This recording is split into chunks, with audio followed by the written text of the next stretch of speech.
Hello and welcome to Blender Basics in 1 hour. This will be a beginner's guide to getting started with Blender. So without any delay or anything, let's start discussing about this, and we are going to try to cover up most of the basic usage of Blender within 1 hour. So let's go ahead with this.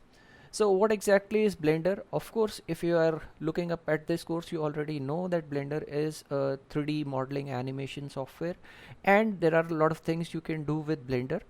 So we are not going to get into the details. Our focus is going to be on the basics of usage of Blender. That's the 3D modeling part, so that you'll be able to interact with the interface and do some basic work. Fine. So this will become a foundation for you so that you can go ahead and learn on your own a lot of things that are there in Blender 3D.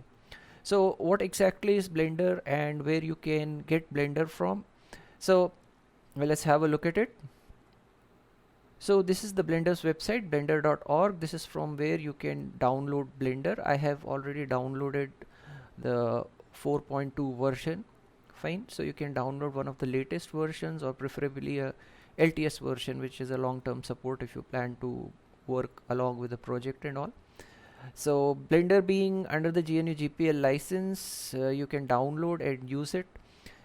So if you want, just go ahead and download Blender from here. The installation is fairly simple. It comes as a zip file or a compressed file. You simply have to download, uncompress it into a folder, and run the Blender or the blender.exe depending upon your operating system.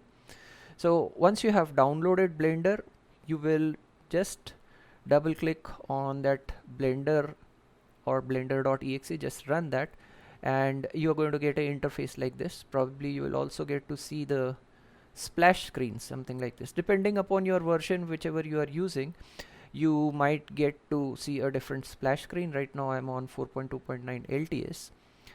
For this course, the basic changes in some versions won't matter much. If there are any differences, I'll let you know in between. So with this, the Blender downloaded and installed and running, we are ready to work with Blender.